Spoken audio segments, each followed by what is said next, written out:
Thank you so much for joining us for CBN NewsWatch. I'm Ephraim Graham. A year ago today, President Donald Trump beat Hillary Clinton in the 2016 presidential election. Today, Democrats are celebrating two big wins after sweeping governor's races in New Jersey and Virginia. The results, political observers say, could be an early indication of what we'll see in next year's midterm elections. Our Caitlin Burke is here with that story.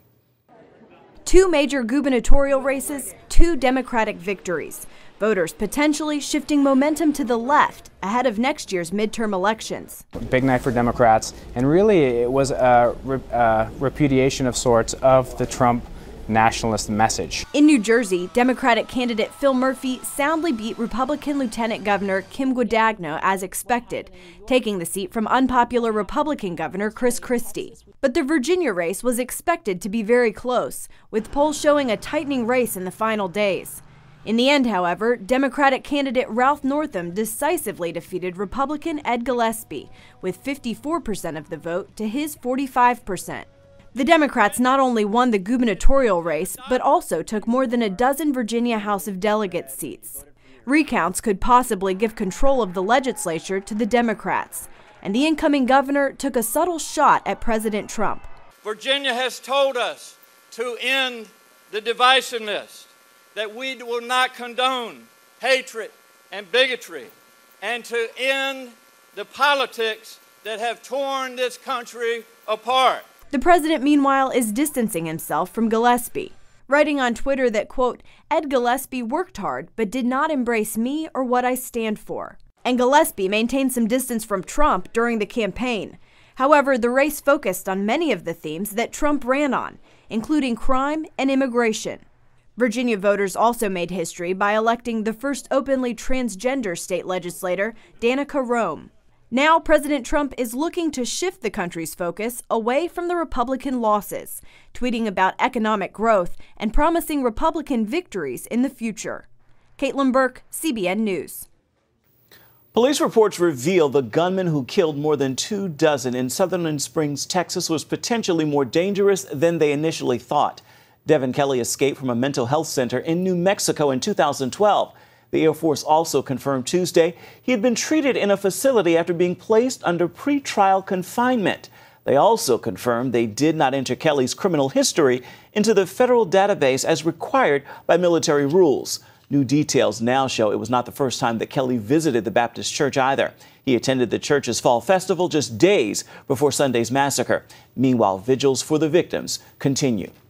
It helps us to bond together as almost like a family, you know, and it's really nice to know that these people are supporting each other. And I think without each other and without God in our lives, like we would be lost. Vice President Mike Pence and his wife are traveling to Sutherland Springs today to meet those victims and their families. Republican Senate leaders are considering a different approach to tax overhaul than the House. The Senate is considering legislation that would postpone the corporate tax rate until 2019, do away with state and local tax exemptions, and keep existing tax brackets. Those are major differences from the House version proposed just last week. Reportedly, those changes would keep the plan from adding to the national debt. Senators Ted Cruz and Marco Rubio say changes are needed because the House plan helps the wealthy more than the middle class. All this could make it difficult for Congress to pass a bill by the end of the year, as they hoped. President Trump is in China today after spending Tuesday in Seoul, South Korea, where he sent North Korean dictator Kim Jong-un a sharp message: do not try the United States. The president also sent a message to China and Russia, urging responsible nations to unify in standing against North Korea's nuclear program. Wednesday, he arrived in China, where he'll stay for 2 days on his long Asia trip. He's expected to press China's President Xi Jinping to limit its dealings with its rogue neighbor and send North Korean workers home. Trade is also on the agenda. Later this week, the president's visit will include a stop in Vietnam as part of his Asian tour. The country has come a long way since the Vietnam War ended more than 40 years ago. Today, the country is among the fastest growing economies in the world, surging to more than 7% in the third quarter. Not only is the Vietnamese economy growing, but the Christian church is also experiencing a steady rise in the number of Vietnamese going to church in that communist country. Lucille Toulousan brings us more right now, from Ho Chi Minh City. Vietnam is now one of the largest export economies in the world, and the United States is one of its top partners. Real estate is also booming, and modernization is everywhere. The last time that I was in the city of Ho Chi Minh was 8 years ago, and back then there was barely a car on the road. People were on motorbikes and bicycles. But today we see the streets are congested with cars. There are many buildings and a lot of construction going on, all showing the rapid growth among the cities in Vietnam. Thousands of Christians from more than 50 denominations came to the 500th year anniversary celebration of the Protestant Reformation that was recently held in Ho Chi Minh City. Church leader Pastor Daniel Pham said the gathering was very successful as it displayed unity among the different churches. It was also a testament of the growing number of Vietnamese who are more open to the gospel.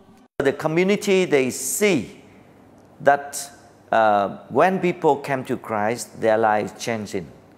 And another thing that the church become more involved with the community. And Christian businesses are now more involved in the church, like this coffee shop, Cafe Fresco, that is owned by a successful Christian Vietnamese businessman.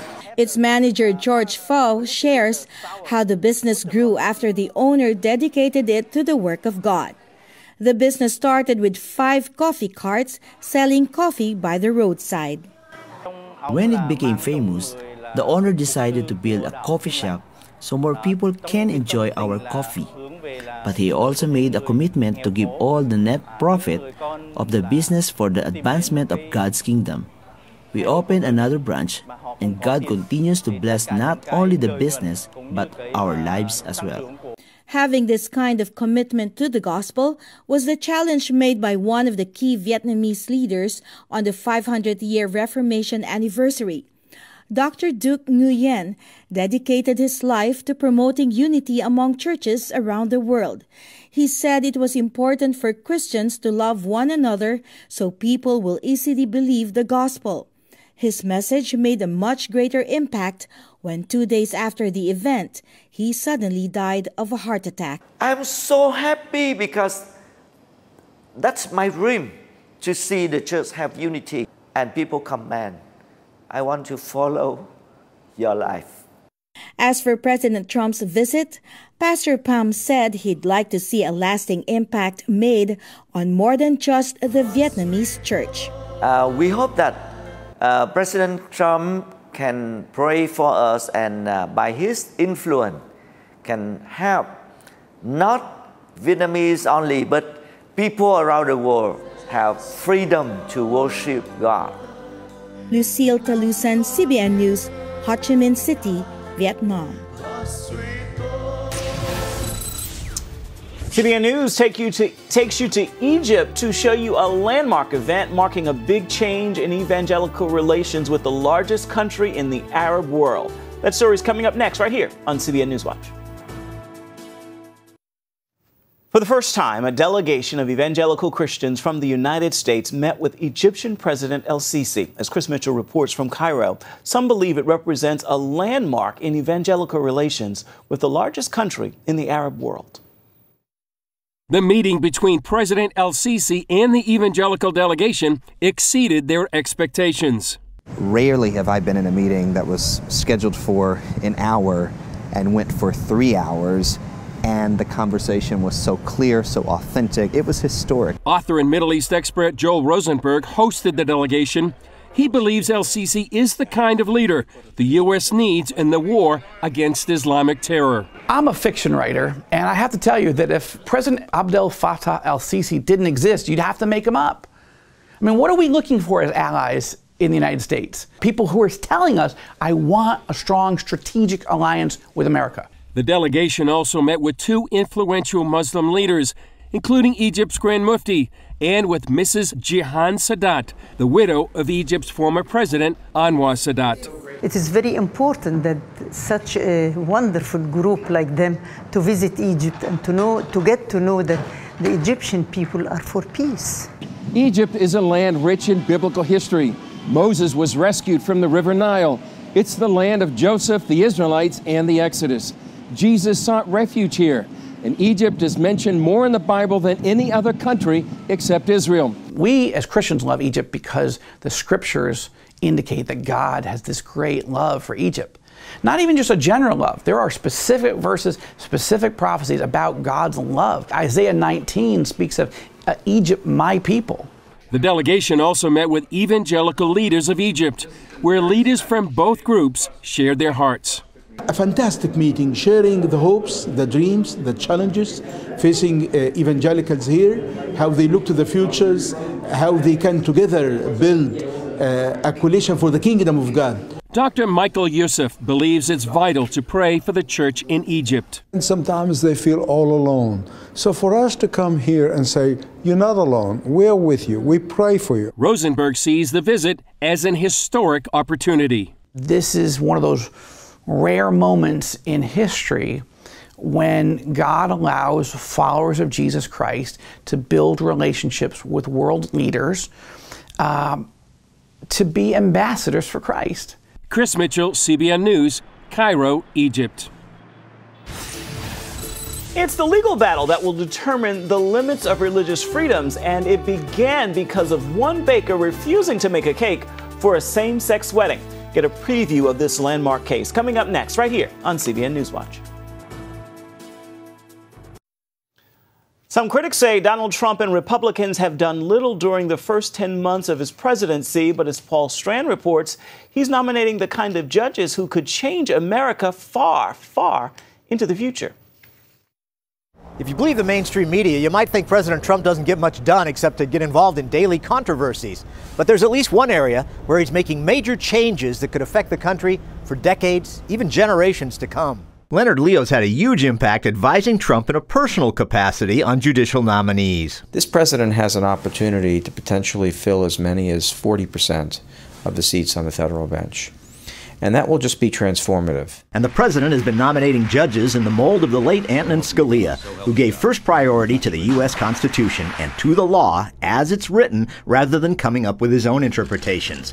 There are some 107 vacancies, and Leo says that if Trump fills them all with strict constitutionalists, their influence will last 40, 50 years and will have enormous impact on the future of our country. John Malcolm suggested several of the names on Trump's short list of possible Supreme Court justices, but he points out that most of Trump's nominees will sit on lower courts, and he says that's important because those courts decide 99% of the federal cases. And there was a decided leftward tilt by some of these courts during the Obama administration, and so I think that from a conservative standpoint, getting that ship of the judiciary turned back in the right direction is incredibly important to the direction of the law. Leo told CBN News why judges who go by the Constitution itself matter so much. At the end of the day, it's that structural Constitution which really protects human freedom and which really preserves human dignity from the heavy-handed nature of the state. Many voters said it was Trump's stand on constitutionalist judges that was their major reason to vote for him, and Leo understands. You know, the president loves America,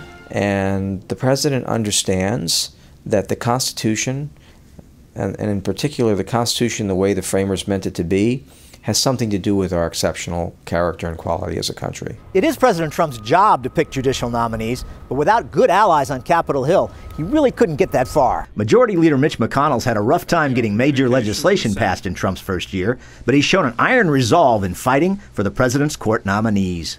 It seems Leader McConnell is working with the president to try to expedite the process. He's just announced that he is going to keep the Senate in session longer, which should allow more nominees to go through. But Democrats have been fighting to slow the confirmation process to a snail's pace, like demanding 30 hours of debate on each nominee, which could consume years and years. It would take longer than FDR served in office to get these nominees through. But Republicans have an important factor in their favor, courtesy of a Democrat, former Senate Majority Leader Harry Reid. He wiped out the filibuster of judicial nominees, so the now minority Democrats can't use it to stop Republican nominees. Well, that falls into the category of what goes around comes around. So Harry Reid did this in order to pack the D.C. Circuit Court of Appeals. That's the rules that the Senate wanted to play by then. Those are the rules that we should play by today. But it's easy to see why the Democrats fight so hard to stop Trump filling the federal courts with judges along the lines of Scalia. Well, these folks are life tenured, and often the the longest lasting and often the greatest legacy that a president leaves behind after they leave office is their appointees to the federal bench, in particular the Supreme Court. And the High Court has had a tight 5-4 split for years on nearly every major issue. Freedom of religion, freedom of speech, property rights, Second Amendment and gun rights. You just can go down the list. Many folks in this modern era have worried if the essence of the U.S. Constitution can survive. But it's evident from the kind of judicial nominees he's picking to the sheer number of them that President Trump is doing all he can to ensure the constitutional law continues for years to come. Paul Strand, CBN News, Capitol Hill. Thank you, Paul. The Supreme Court will be hearing a case that could have a major impact on the constitutional freedom of religion as we know it. Although the headlines will focus on a baker and a wedding cake, the case has serious implications for anyone whose faith goes against government rules. Heather Sells explains why. This case has the potential to significantly expand or restrict the way our country upholds religious liberty.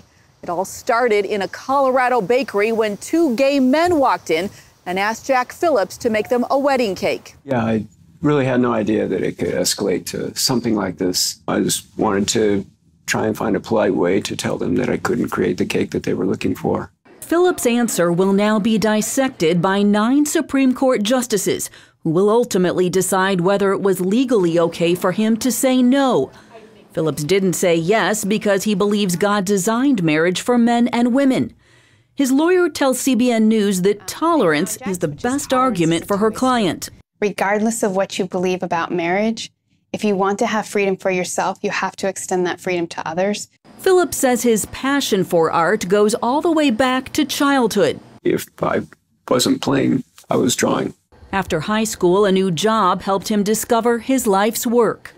I fell in love with working in the bakery. I liked the pace, I liked the work, I liked the product, I liked the people, I liked everything about it. Phillips especially enjoyed meeting with couples about to get married, and his wedding business took off. That all came crashing down, however, after his conversation with Charlie Craig and David Mullins. They say he violated Colorado's anti-discrimination law when he refused to make their cake. The State Civil Rights Commission and an appeals court agreed. The rulings forced Phillips to stop making wedding cakes and cost him 40% of his business. Before this all happened, I had 10 employees working for me. Now I have 4, including myself. I had full-time people doing deliveries, full-time bakers. The ACLU and gay rights activists are using the discrimination ruling as the centerpiece of the couple's case. They argue public accommodation and non-discrimination laws benefit all.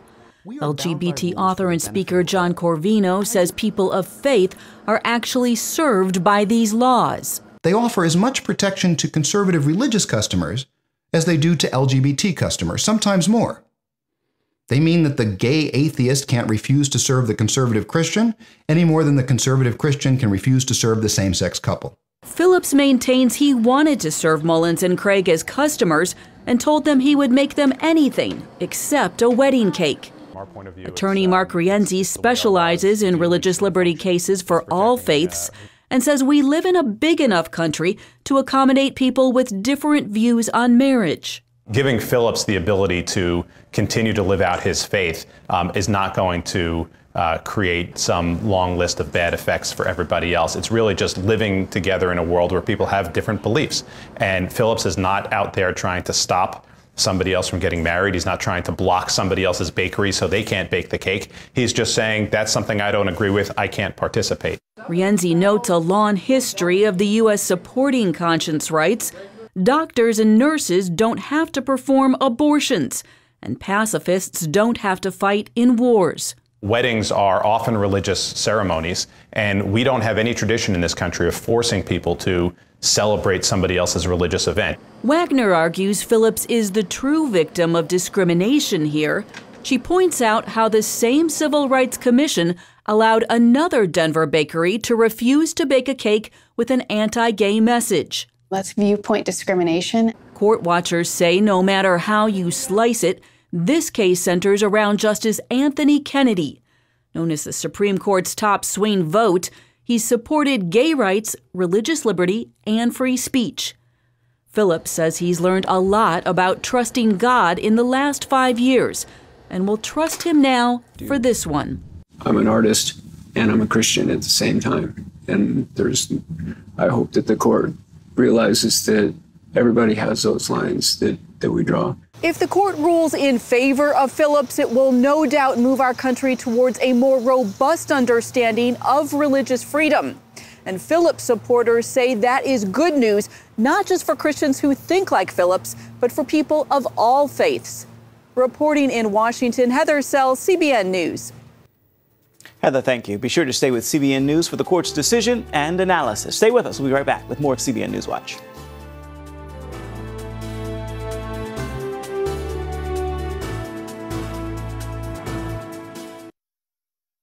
Welcome back to CBN NewsWatch. It's time now for your Wednesday word, and today's word is awe. Contemplate this. I stand today in awe of God's grace, mercy, and peace. I am captivated by his love and overwhelmed in his presence. There is no God like him, none greater in heaven or on earth.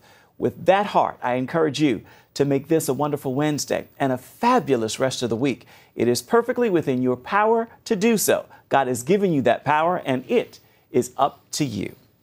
That is going to do it for this edition of CBN NewsWatch. Remember, you can find more of our exclusive coverage of the issues you care most about always at cbnnews.com. We'd love to hear what you think about the stories you've seen here today. You can do that by emailing newswatch@cbn.com.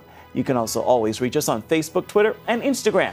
Hope you'll join us again right here next time for the next edition of CBN NewsWatch. Have a wonderful Wednesday. We'll see you right back here tomorrow. Bye-bye, everybody.